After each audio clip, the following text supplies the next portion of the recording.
oh man, a fist-sized rock comes crashing down through the forest trees. Four more of these fist-sized rocks came and landed 5 to 10 feet away.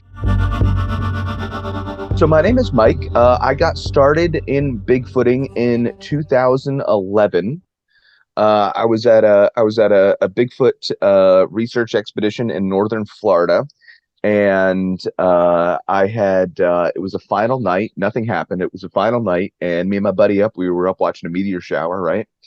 And we heard a tree knock, and then I was like, oh, whatever. And then I heard another tree knock from the opposite side of camp, and I was like, oh man.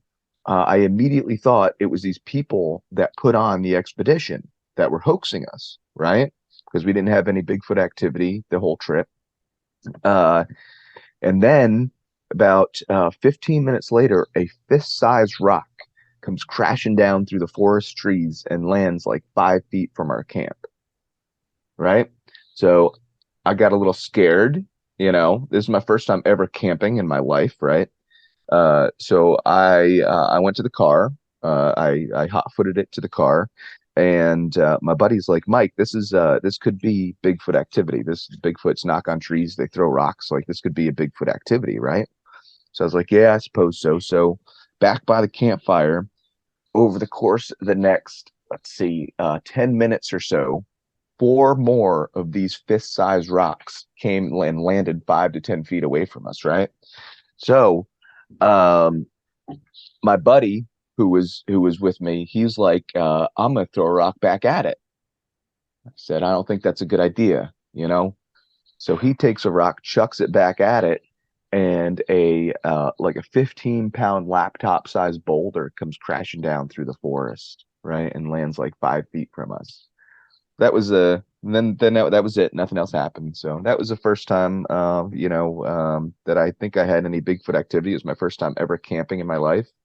And that's what started the whole thing. And that was back, what, 13 years ago, 12 years ago now. It's crazy. Well, a lot's happened to you since in the Bigfoot world. So tell me where that took you after that experience. Yeah, so that initial experience exposed me to the Bigfoot world, got me really into. We got me and my buddy, we got obsessed with Bigfoot after that, and we started researching and doing everything we could. I had, for a very short time in my life, became an investigator with the BFRO. I was with them for a couple years, and then I decided to diverge from them and do my own independent research. And then I moved back to New Jersey in 2016, and I made a show called In the Shadow of Big Red Eye, and we're currently filming our seventh season right now. So it's kind of taken off. We have a couple YouTube subscribers, which is really cool, and everybody seems to like the show so far. So I'm glad that everybody likes it. Well, tell me about the show. What would I mostly be watching if I took a look at that? You would see me making a fool out of myself, really, for the most part. What we do is we go on investigations. So a little bit of background about me is what I do for a full-time job is I tour the country and I talk about Bigfoot at libraries, venues, and scout packs and colleges and stuff like that. And that funds my way to camp at state parks and national forests and stuff like that during the night. And we film our show during that time. So I'm able to tour the country while looking for Bigfoot at the same time, which is amazing. So you'll see me going around the country to different areas of the country where there's hot spots, meeting witnesses that may or may not have ever shared their encounters before. You'll also see me exploring, doing day hikes, looking at really cool things that are in the area, maybe some tourist attractions or some local venues that people should see if they're in the area. And then at night, you'll see me going and doing some actual Bigfoot investigations. And we've had some really cool stuff happen to us. So it's something to definitely check out. It sounds like a really, really cool show. So you've done a lot of investigation since this initial experience that you had 13 years ago. Tell me a little bit about some of those, the more outstanding ones that you have researched. Yeah, oh, sure. Well, I think the initial rock throw thing had to be the coolest piece of evidence that were, well, not evidence, but the coolest thing that we've gotten. A couple other events that stand out, along with the rock throw, we were in Marlon Dickinson Reservation, which is in Northwest New Jersey in Morris County. And we were sitting, me and five investigators, we were sitting along on a downed tree, and we were all looking into the direction of a swamp, or a bear swamp it was. And behind us there was like a little hill mountain thing, and we were all looking in the direction of the thing because that's where we thought the Bigfoot were going to be. They were going to be in the swamp getting frogs and deer and everything that go into the swamp at night, right? So we were all facing that way, and all of a sudden, a rock. It had to be, uh, a decent sized rock, maybe a softball sized rock, comes crashing, rolling through in between my legs and my partner's legs that are sitting behind me or next to me. And we had a thermal real quick. We thermed behind us, didn't see anything, right? But then we picked up the rock. Well, we didn't pick up the rock. We thermed the rock, and it was ambiently hotter than all the other rocks around, which would lead me to believe, and any sane person to believe, that something was had to transfer heat to that rock. So I think the Bigfoot was actually holding that rock for a certain amount of time before he threw it, which is really cool. Um, let's see, we were surrounded in Whitehall, New York. That was really cool. I think we had at least three Bigfoot that were around us. They were knocking on trees, they were throwing rocks. They couldn't have been more than 20 yards from us. We were hiking in the middle of nowhere in Whitehall, and I think we kind of snuck up, not snuck up, you can't sneak up on a Bigfoot, but we came upon a family group, and we got a little too close to their family group, and they wanted us out of the area. That's how I think people get more aggressive Bigfoot activities, when they get too close to a family group. So those are some pretty interesting things. In the Pine Barrens in southern New Jersey, we found juvenile Bigfoot footprints. However, the cool thing is we go down there every third year. I have a theory that Bigfoot are nomadic, and they travel around New Jersey every third year. But anyways, we go down to the same area every third year, and the footprints, they started out at 5 inches. Then 3 years later, they were 7 inches. 3 years later, they were 12 inches, which would kind of rule out any hoaxing and rule out anything else besides really a juvenile Bigfoot growing, which is pretty awesome as well. Any ideas how long they live? You've been tracking this for a short time, but any idea, and how big do they get, and then do they ever just not come back?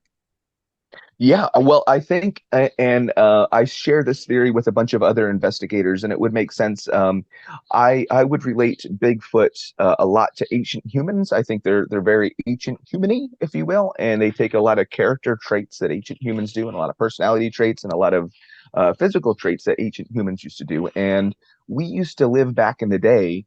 We used to live to about the age of 60, give or take, and we used to pass away because of sepsis and blood infections, mostly due to dental decay, due to dental infections, which is what I think Bigfoot mostly pass of. Well, that's an interesting talk. I've never heard about dental care in Bigfoot before, so that is a really interesting theory that would cause maybe their demise. So you've run into a lot of evidence, I'm sure, that Bigfoot exists out there, interviewed a lot of people, you've talked to a lot of people. What's the most outstanding characteristic of Bigfoot that you recall? I think, and I've interviewed people that buy into the intradimensional theory of Bigfoot. I am a solid biological person of that trait. I think Bigfoot's here on this earth just like a chicken or a duck or turkey or something like that. Um, but to give it the traits of a creature that has abilities that we don't have, right? Like some people say that I've seen witnesses say it glides over the ground. It doesn't like run like humans do. It guides, and that could be because of the gait and the way its hips are and stuff like that, which is really interesting. Uh, but I think the most interesting trait of a Bigfoot, when it comes down to, and I've talked to many hunters who have had Bigfoot in their scopes before, And the most common theme of all of their things, when I say, well, I don't want to kill one of these things. I don't want to have anybody else kill one of these things. I want to just research this thing. But you got to ask a hunter who has it in his scopes, well, why didn't you do it? You got it, why? And most 90% of those hunters say because it looks too human like. They were too worried that they were shooting a human rather than an animal. So I think that's the most interesting trait, and that tells a lot about the species of Bigfoot itself. Do you think, and there again, I don't know where you stand on this. Some people feel like that they're a danger to humans, maybe be taking them, eating them, whatever. Other people think they're rather innocent in that they intimidate people, but they don't actually harm them. What is your take on that? Yeah, I think the latter. I think intuitively, I believe that Bigfoot know that they need to stay away from humans. Just like as we grow up, we're scared of certain things intuitively. We have certain fears and we have certain emotions as we grow up that are inherently learned from us. Or and I believe that Bigfoot have the same thing, except they also have a level of intelligence. So when you have an intuitively learned trait that's passed down that you grow up with, and then you add a little bit of intelligence with it, just like humans, we're very aware of our surroundings and what affects us, right? And I think Bigfoot have that same exact thing, except to the 100th degree, where all their what you call it, traits and their thoughts and their feelings and emotions are all on such a sensitive plane that they're just intuitively they know things, and they're just intelligent creatures. Do you think they have the same sense, where you were talking about the hunters not being able to kill or shoot the Bigfoot because they had such a humanized look? Do you think Bigfoot also looks at humans and thinks the same thing? That's a very good question. I think that unfortunately would call for the way that the Bigfoot's mind works, and we just don't have any way of telling that. I do think when he sees humans, he would, or it, I'd say he, but it would probably think danger, and that's why that there's just not a lot of sightings of Bigfoot, and when there are sightings, they're just fleeting 5 second 5 second little glimpses of Bigfoot traveling, passing through a car window or something like that. Done several interviews of people who have studied some of the Native American Mm. legends about Bigfoot. Have you gone into that realm at all? I just think it's no, I haven't traveled down that path yet. It's something I would love to. I do know on a very superficial level about all the tribes and Native Americans and their stories of Bigfoot, which is very interesting itself.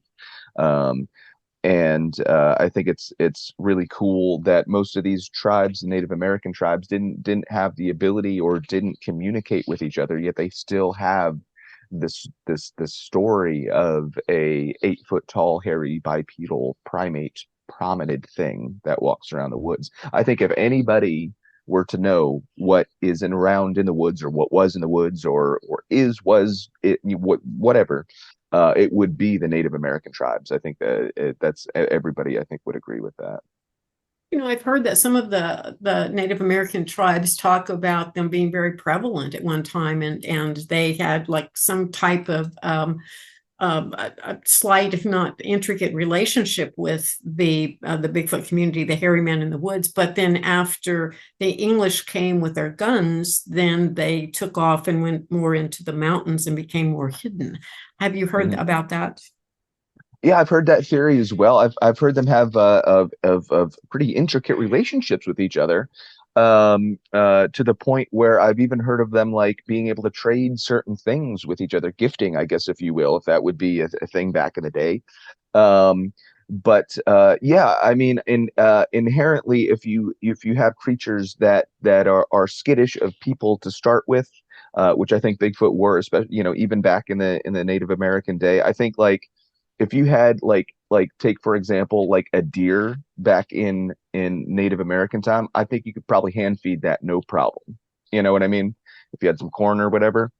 Today, it's unless you build up this relationship with a deer, you're not going to hand feed it because they're inherently scared of humans now, and I think that's the same thing that happened with Bigfoot. Yeah, and rightfully so, perhaps. It's hard to I say, absolutely no question about it. but they have perfected the ability to remain hidden because they certainly are not visible very often. Well, I think not only do they have the almost perfect ability to remain hidden, if you think about it, um, I think they're intelligent, and I think once you have a little bit of intelligence, you don't have a you have a you have the ability to think about things, right? And they don't have, I don't think, a lot to think about other than good ways to stay away from people and eating. Probably the two things they think about the most, I would think. If I were Bigfoot, that's probably what I would think about too. I don't know, but with that being said, I think as humans, we're we're getting worse at being able to track one of these things. I mean, besides the technology thing, we go tramping through the woods calling these things as part of our research. Is that really the best way to go about finding one of these things? We don't know. That's up for debate, I suppose. Yeah, I think there's a lot of slightly more ingenious ways that are coming out, but and that's just a matter of not being successful with the other Yeah, yeah, areas. well, exactly. You got to change things up if something doesn't work, right? Exactly, that's true. Well, this doesn't work. Let's try something else. Let's think of something new, some other way. They're difficult to see, difficult to find, and because of the depth of the forest, and maybe even living in caves. What do you think about Hmm. that? The cave thing is a very interesting philosophy. I think so. My philosophy is that Bigfoot are nomadic, and I think that they follow the food. Um, when you have a cave, you're talking about living in something longer term. I think Bigfoots live in areas long enough that they would especially during winter or storms they would build very primitive almost human-like survival shelters. I don't think that they would need to build anything that would sustain them longer than that because I don't think they stay in areas that long. In winter, everybody asks me always, do they hibernate? Do Bigfoot hibernate? It's funny, even bears in North America, and especially in the United States, don't hibernate. They go into a state called torpor, which is just a deep sleep. And I think Bigfoot probably do the same thing, but that's why we see bear tracks in the winter, and that's why we see Bigfoot tracks in the snow as well. So I think they're active, and I don't think they stay in areas as long as people think that they might. That could be. It's hard to know for sure, but have you seen the tracks in the snow? Have you observed some of those? Yeah, we actually have a really extremely awesome Bigfoot track from Sussex County, New Jersey. This is back in 2015, I believe it was. We found a footprint. Well, actually, a witness had called me and said, "I find thousands of Bigfoot footprints. Do you want to see them?" And I said, "Sure." So we went out. We found this footprint. It's 15 and a half inches long, 11 inches wide, 10 and a half inches wide. And what's super interesting about it is a lot of people say that this could be like a bear double step. Sometimes when a bear steps, its back paw will in and its front paw look very human-like. If this was a black bear, because of the dimensions of the track, right, it would be a New Jersey record size black bear, right, which is 800 pounds plus an additional 200 pounds. So this would be 1,000 pound black bear if this footprint was actually a black bear. Sure. So. Yeah, I think that'll be interesting to take a look at. Going back to the structures you were talking about, you believe that they create some type of temporary shelters potentially in really adverse weather conditions. Have you seen any of those shelters? Have you seen any of the structures out there? I have deep off trail too, which is a weird thing. I've seen a lot of structures that are possibly human, are not outside of human range, right? And they're not far from trails and stuff, and you have to bring them and correlate them with like scouts or primitive survival people building structures, right? And not taking them apart, which is really against like all aspects of outdoor stuff. It's like leave no trace, right? So it's weird that there are these structures that are left, especially if they're human made. It's just not normal for people to do that, especially along trails and stuff like that.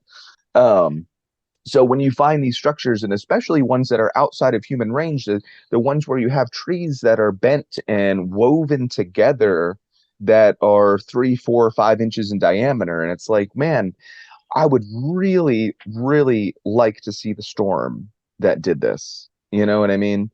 And and you can't explain it. But it's there, and it's just something that really makes you think and go, hmm. And if it's almost impossible not to correlate those things with Bigfoot. It's very interesting. Yeah, there are so many very unusual structures. Sometimes they look like blinds that they're just hiding behind, and sometimes they look like Hmm. complete encompassed areas that. And also something that we found the other day was just a large area that was just flat. All the bushes were just flattened out in this area, like something had been lying down. There were Yeah. no animals other than deer could be there. I don't know if deer would be able to flatten out some of those bushes, but have you seen Mm. anything like that? That's funny that you say that because I have in High Point State Park, which is where I get a lot of really great evidence. I found it looked like a deer was bedding down, right? Like, but like how you have like the deer lay like in their groups and or their herds, and they have 3, 4, 5, 6, 7 individuals, and they lay down, they leave that kind of circle area, especially in the long grass. I found that, but it was like 30 feet wide, and it makes you wonder like what could have caused that to happen, right? Like something, unless short of like crop circle, what could have caused that, right? Something. Yeah, exactly. Yeah, when you have something that large, and then you have, the briar bushes that we were seeing, they were rather strong. It didn't seem like an ideal place for a deer to create a bed, but these were lying down, and then other indicators, were food sources, close by. Absolutely. Yeah. Yeah. You have to look when you do Bigfoot research, you have to look at what a Bigfoot needs to survive, right? I mean, food, shelter, water, right? So I think if you have that in a good in an area that's doesn't have a lot of people, I think you definitely have the possibility to have a potential for Bigfoot, you know? Exactly. Now, have you heard vocals, many vocals? Yeah, yeah, I think we've gotten like 4 vocalizations over the years that I've been doing the program or doing the show or doing my research, I should say. One from the Catskill Mountains, which is really cool. We got a vocalization from up there, which is very interesting, a howl. And then after the howl, what we got was it sounded like a cow, which is very weird because we were in the middle of the forest. But the best one we got was in High Point State Park up in Northwest New Jersey, one of my backyard, one of the places I love to do the investigations here. Um, but we I did a barred owl call, goes wah wah wah wah, right, something like that. Local owl species to Northwest New Jersey, and about 3, 4 seconds later, we got a 3 howl reply. So wah wah whoa, it's a little longer and louder, right? And then I actually step on it. I say, that's not a coyote on the third howl. But anyways, so five of us heard it. We got five voice recorders of it, five audio recordings of it. And what I did was, as with all the evidence that I get, I try to like make sure that it's like legit, right? So I sent this away to a friend of mine who's a linguist for the military, who does like audio Bigfoot research on the side, right? And he came back with this like 5 page report that said, because X, Y, and Z, this is outside of human vocal range, and it's also no known animal for northwestern New Jersey. So that's pretty cool, you know? Wow, that is really, really cool. It wasn't Scott Nelson by any chance, was it? No, no, I unfortunately I cannot disclose his name. Yeah, I gotcha. I Um, know, I know. but speaking of Scott Nelson, he analyzed the Sierra sounds and came back Yeah, with a whole slew of information on that one. What do you think of those? Have you heard the Sierra sounds? they're extremely weird. I mean, that's the only way you could describe them, right?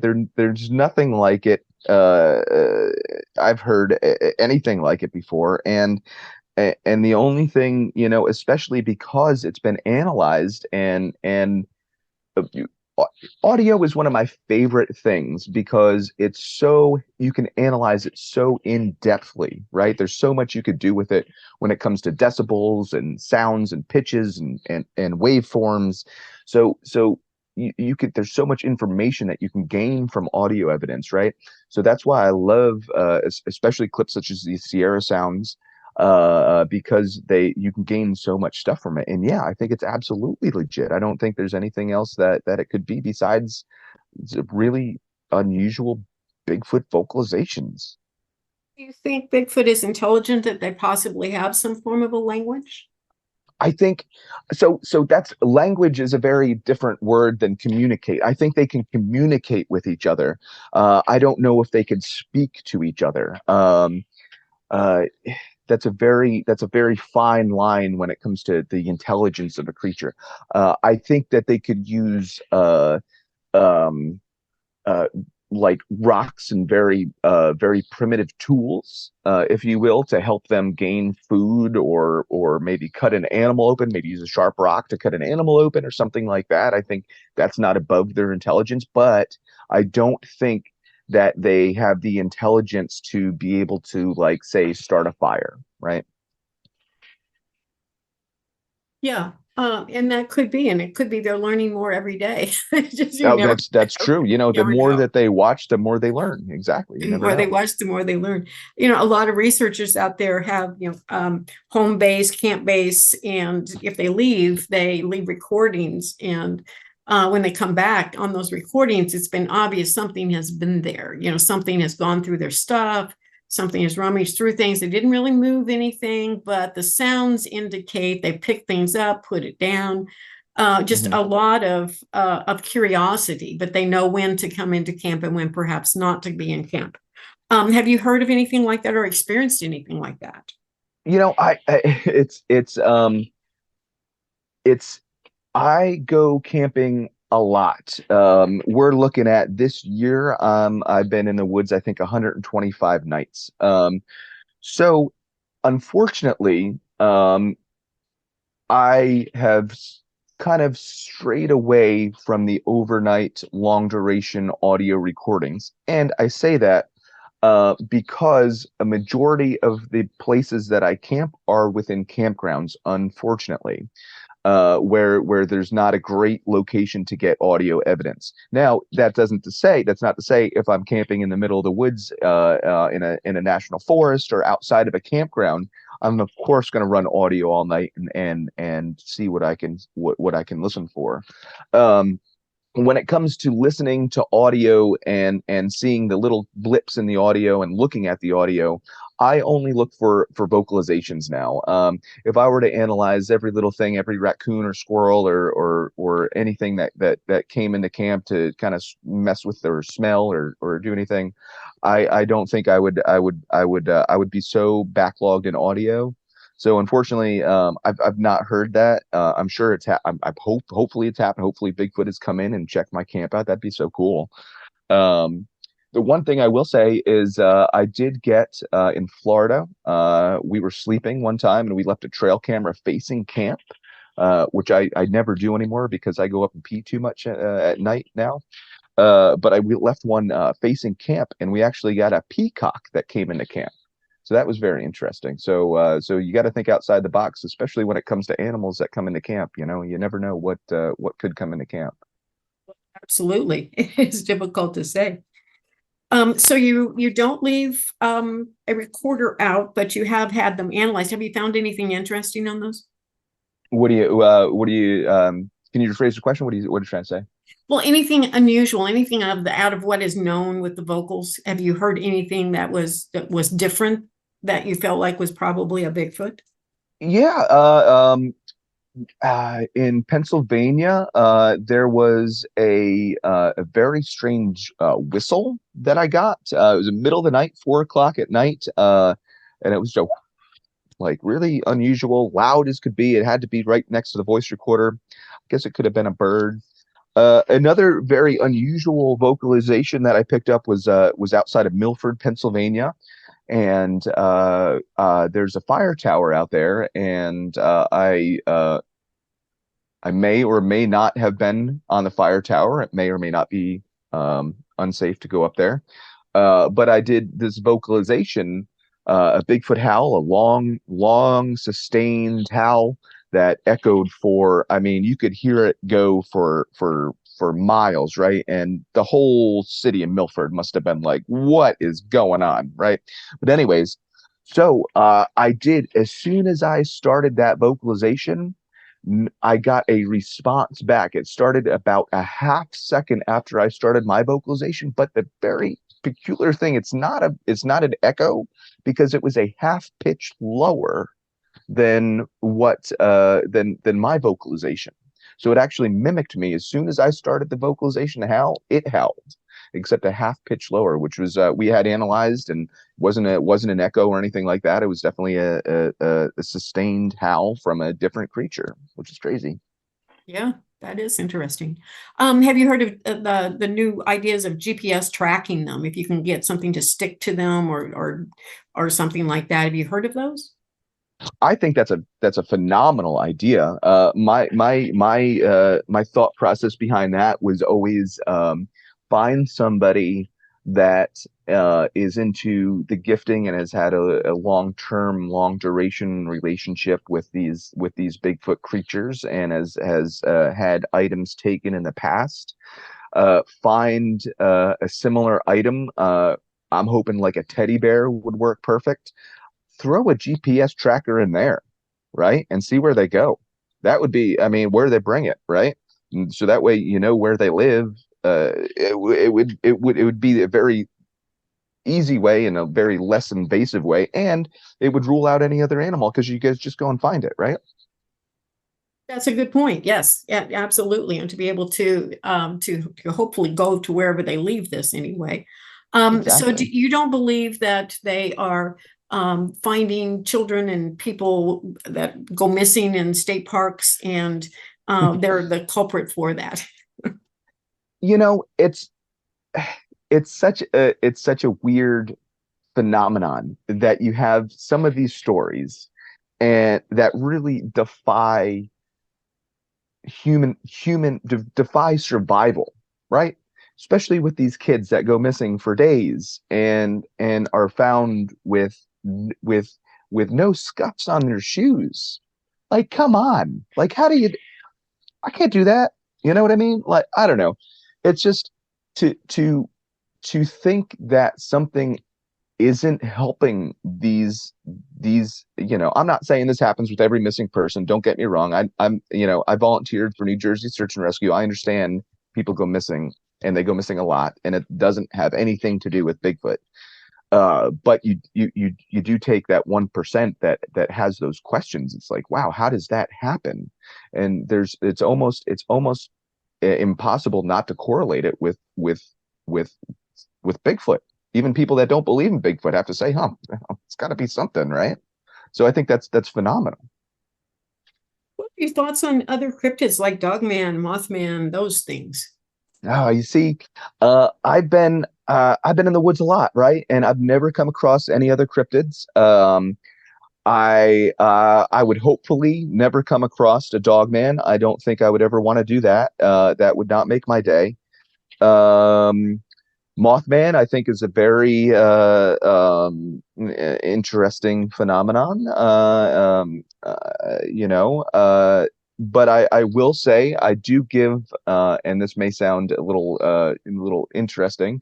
I do give a little credence to the folklore, I guess, if you will, behind the Jersey Devil. I think that's a really cool story, and we're actually doing a little bit more on the not only the cryptid but the phenomenon and the folklore behind it. Next year, we have a huge YouTube channel that went out with us a couple months ago, and their YouTube video is going to be coming out in a couple weeks. And then we did an episode on the Jersey Devil when we were down there, and we're actually going to be going back down there next month and doing a huge expedition looking for the Jersey Devil. So I give, I don't know if it's out there or not, but I do know where the Jersey Devil is found is a phenomenal place to look for Bigfoot as well. So we're going to be doing, two birds, one stone, right? Why not? Well, tell me a little bit about this Jersey Devil, for our audience members, that, including myself, Mm, that don't know a lot about the Jersey Devil. sure. Well, it started off, believe it or not, as a hockey team. And that, no, I'm just kidding. It didn't. It was actually the 13th child in the 19, or I'm sorry, in the 1700s, 1730s, I believe it was. Uh, the 13th child born to Mother Leeds. Mrs. Leeds had 12 children. She popped out number 13, and it instantly grew a little tail, some bat-like wings, and a goat-like face, right? And then killed the family, flew up through the chimney, and terrorizes the residents of the Pine Barrens to this day. Folklore story behind the Jersey Devil. I don't think that actually happened, but it's kind of creepy, right? If it did. Um, I actually I obtained. Don't ask how. But I obtained a brick from the chimney that the Jersey Devil was said to fly up through, which is pretty cool. Think that there are elements of that story that probably have some reality to it. Absolutely. So in the 1900s, the early 1900s, the Jersey Devil actually closed factories and schools for a week, right? So I think that had to do with two things. I think it had to do with a misidentification, and I think it also had to do with mass pandemonium. Right. I think that you put two things on top of one another, and especially back in the day when you didn't have the technology nor internet or phones, or the only thing that you had back in the early 1900s was like talking, right? So of course, word of mouth. You ever play the game telephone? Sure. It's a perfect example of I think what happened back in the early 1900s. But they closed factories and schools for a week because of this thing. I think during that time frame, it was actually a transplanted sandhill crane that came up that we know is a creature that lives in the southern United States. Um, and I believe that they have been actually spotted and seen in New Jersey, down the shore, along the coast, which the Pine Barrens is not far from. I believe that during that time they actually did see a creature that they had no idea what was, which at that time you could definitely consider that a cryptid, right? Which did in fact cause that mass pandemonium. I think today that wouldn't happen. We've never found a footprint of the Jersey Devil. We've never found any DNA samples of the Jersey Devil. The only thing we have to go on is word of mouth reports and sightings, which happen to this day, which is phenomenal. And we're going to be interviewing some of the people that some of the more recent witnesses that have actually seen this creature, and try to determine what they're actually seeing, if it is in fact still the Jersey Devil itself. So the rumor has it that it's still alive and well and going around creating havoc occasionally with people. It's lived for hundreds of years. Yes, ma'am. Yep. Wow, that is that's quite a cryptid. Hey, we're gonna find out, right? Why not? I can't wait to see that. That sounds like it's going to be really interesting. What else can you tell me? What else would you like to talk about? Well, oh man, let's see. Um, we have in Northwest New Jersey, up in Morris County, New Jersey, we have a thing called the Lizard Man, which is another cryptid. It's not too well known. There's actually been 6 reports of it. It's about 4 foot tall, aggressive. This thing's aggressive, and it's actually a lizard man. It's called the Mantis Man of the Musconetcong River.